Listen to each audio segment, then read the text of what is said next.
Hello students, সকলে তোমরা কেমন আছো? দেখো, আজকের ওয়েস্ট বেঙ্গল বোর্ড অর্থাৎ পশ্চিমবঙ্গ বোর্ডের দশম শ্রেণীর জীবনবিজ্ঞান সাবজেক্টের বা বিষয়ের কিছু সাজেস্টিভ কোশ্চেন নিয়ে আমরা আজকে আলোচনা করব। সমস্ত চ্যাপ্টারগুলিকে ছোট ছোট অধ্যায়ে ভাগ করব এবং গুরুত্বপূর্ণ প্রশ্নগুলো নিয়ে আমরা কি করব, আলোচনা করব। সকলে কোশ্চেনগুলো ভালো করে দেখবে।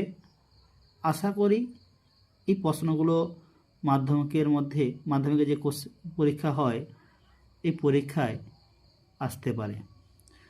চলো কোশ্চেনগুলো আমরা দেখি। একদম চলে আসব প্রথম যে অধ্যায়টি রয়েছে, জীবজগতের নিয়ন্ত্রণ ও সমন্বয় সাধন। তার মধ্যে অনেকগুলো টপিক রয়েছে, সেই টপিকগুলোকে আমরা ছোট ছোট টপিকে ভাগ করেছি। প্রথমে চলে আসব কি না, উদ্ভিদের সংবেদনশীলতা এবং সাড়া প্রদান।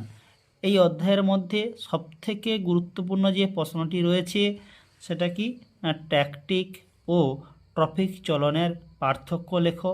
এই প্রশ্নটি কিন্তু পরীক্ষার জন্য খুবই গুরুত্বপূর্ণ প্রশ্ন। এছাড়াও এই ট্রফিক 2 নম্বর যে কোশ্চেনটা রয়েছে, ট্রফিক ও ন্যাস্টিক চলনের পার্থক্য লেখো। তৃতীয় প্রশ্নটি রয়েছে ফটোন্যাস্টি, থার্মোন্যাস্টি, সিসমোন্যাস্টি এবং কেমোন্যাস্টিক চলনের উদাহরণ দাও। এখান থেকে কিন্তু 1 মার্কের শর্ট কোশ্চেন কিন্তু পড়তে পারে। চতুর্থ কোশ্চেন তোমরা তো সকলেই জানো, সুন্দরী গাছের শ্বাসমূলে কী চলন দেখা যায় এবং কেন। এই কোশ্চেনটি তোমাদের 1 মার্কের এমসিকিউ পড়তে পারে অথবা 2 মার্কের কোশ্চেনও আসতে পারে। তৃতীয় প্রশ্নটি রয়েছে কি, পরের প্রশ্নটি প্রকরণ চলন কার দেখা যায় এবং একে ভারতীয় টেলিগ্রাফ উদ্ভিদ বলে কেন। পরের প্রশ্ন, জগদীশচন্দ্র বসুর যন্ত্রের নাম কি।